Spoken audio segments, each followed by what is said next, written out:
Good morning. This morning, as we gather here, the United States Senate is passing a clean, long-term Department of Homeland Security funding bill that, if passed by the House this morning, could be sent to the President and signed into law today, well before the midnight deadline. Instead, in the House this morning, House Republicans have a plan that is a staggering failure of leadership that will prolong this manufactured crisis of theirs and endanger the security of the American people. Endanger the security of the American people. As the Department of Homeland Security Secretary Jay Johnson warned Congress about the severe consequences of a shutdown and a short-term CR in an urgent letter sent last night.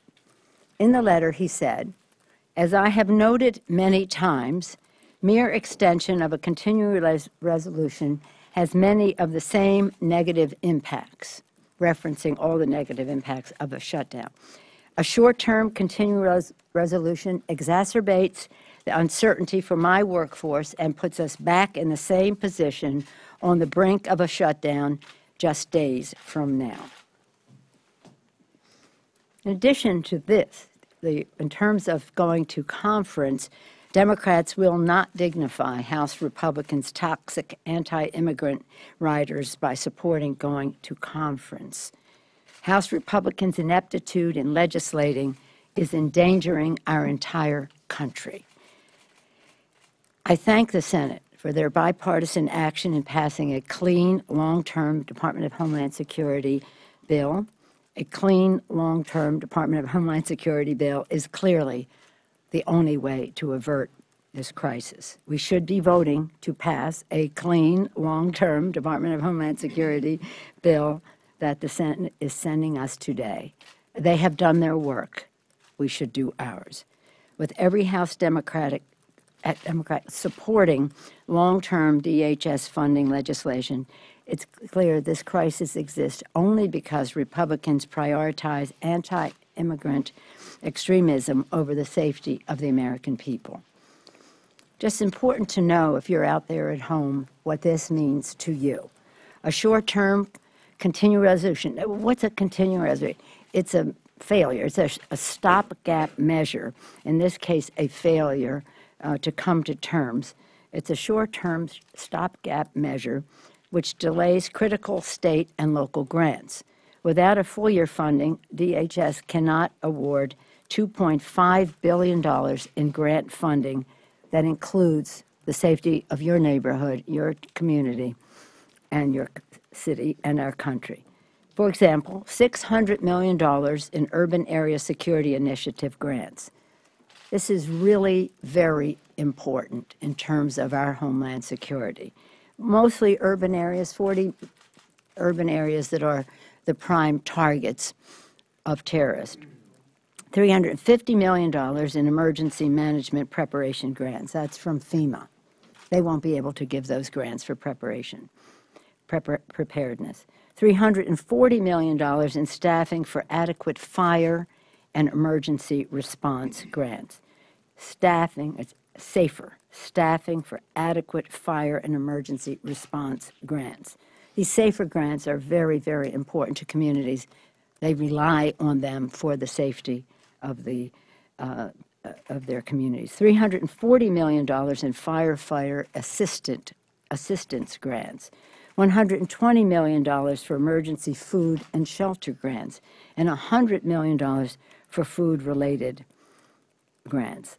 That's what a short-term delay holds up. It delays the critical state and local grants. The CR continues to delay that funding from going out. It's dangerous, and it undermines the security of the American people.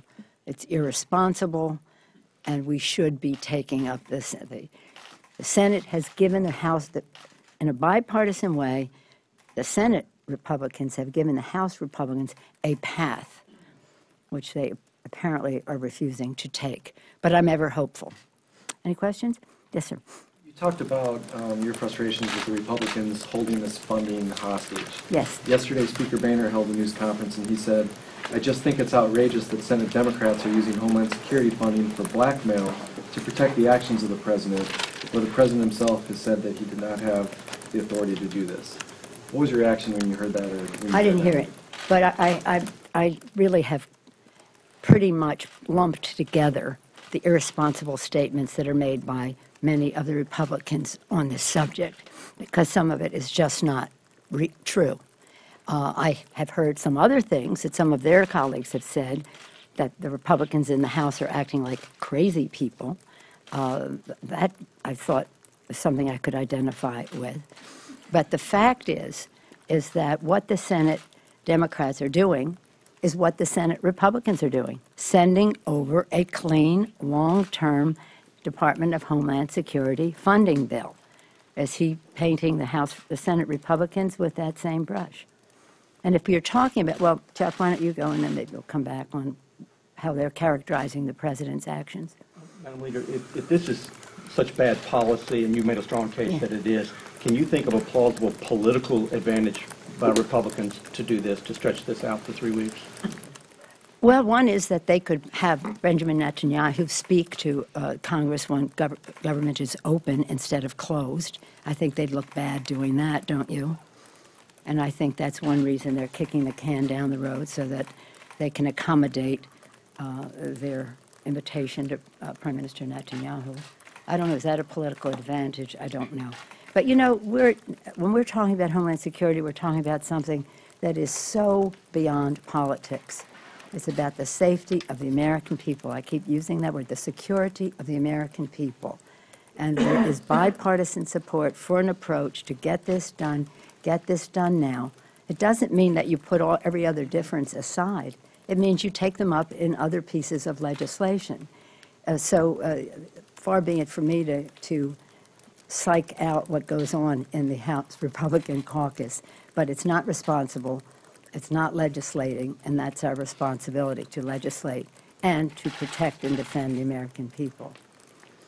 Can you think of any political advantage? I don't even think it's a political motivation with them. I think that's who they are. They don't believe in governance. They're against anything the president proposes, and this is a comfortable place for them to be. Yes, sir. You just had your Democratic caucus. Are you united in opposition to this? Yeah, I Any think concerns that Democrats would help pass the CR? I don't think so. I think we'll see. I think the Republicans probably have the votes for this, and so if any Democrats join them, that's not the point. I don't want Democrats to give them the victory, but if they feel, so people are very concerned about shutting down government. And they weigh the equities of one proposal or another. I do believe that if this were to fail, they would have no choice but to take up the Senate bill. But instead, they want to go to conference. This is really, really amateur hour to the nth degree as to what the Republicans are doing. I told my conference this morning, did you ever hear the story about somebody who goes to heaven? And he was really disappointed that he had died in a disaster. And he said to the Lord, "Lord, I prayed to you all my life, and I prayed to you when I was in danger, and here I am." And the Lord says to him, "Well, you remember when you were on the top of the roof of your house and that canoe came along, and you said, 'I'm not getting in a canoe.' And then you remember the helicopter came, and you said, 'I'm afraid of helicopters.' And then somebody swam up to you, and you said, 'I don't even know who you are. I'm staying where I am.' And here you are, not among the living anymore." Well, this is what the Republicans have done. In December, they decided that they would be irresponsible. The Speaker made it clear to all of us when they were passing the omnibus with the omnibus on it, the CR on it. "Oh, don't worry about it. We'll take it up in January. We'll get it done." We all read into that he wanted to get voted in as Speaker first, and then he could act as Speaker of the House and take up the bill. Okay, the Lord, along comes Paris, Je suis Charlie, perfect excuse for them to bring up the bill, tout sweet, okay? Then they don't do that. Then along comes the court case and says, okay, here's a face saver for you. Here's a path out for you. They ignore that. And now we have 3 people arrested in Brooklyn with very, very dangerous intentions regarding elected officials, police officers, etc. Another reason for them to say, let's just get this done and out. The court has put on hold our major concern, which was the president's actions on immigration. So let's just use these other outs for the benefit of the American people. But I think there's an element of them that wants to shut down government. So no out will do. Immigration for some is a reason, for others it's an excuse. For all of them, it's a sad state of affairs for the American people. Yes, sir. Madam Leader, you're the only other person in the building who can really answer the question, what would you do if you were John Boehner, because you have been in his position, and maybe nothing exactly analogous to his position, but votes for reauthorizing the Iraq War, Right. When you were leader, they weren't exactly analogous to this, but you resorted to some pretty tricky, my words, rules, and people, exactly. Deeming and passing, and people voting against things without having to vote against them. Exactly. What would you do if you were him? But I told him right from the start when he became Speaker. I said, first of all, let me just say that this is nothing compared to the Iraq War. I said, you want to compare notes? Put several 100,000 people in the street against the Iraq War. When, as one who is vehemently opposed to it, I was opposed to it from the start. I said the intelligence did not support the threat. I believe that the Bush administration took us into war on a misrepresentation. Some people would call that a lie. So my sentiments on my record on that war is very strong. Nonetheless, our troops are there, and we needed to fund the troops.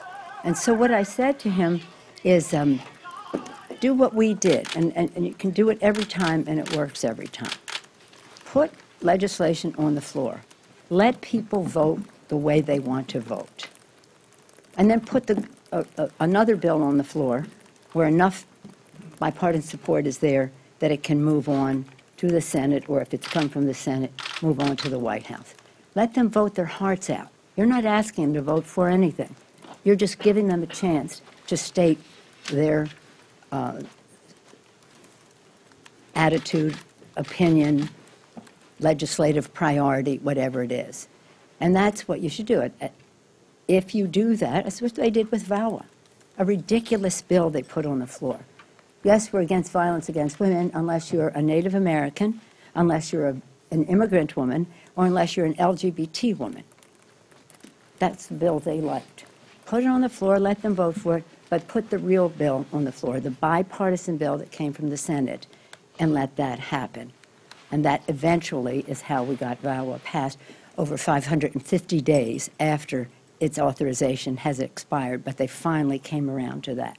So that's what he could do today. Put whatever it is on the floor, but put the good bill on the floor too, and let them both go forward. And that's what he could do today. He can put his 3 weeks, and he can put his full term, and send them over and see what happens in this.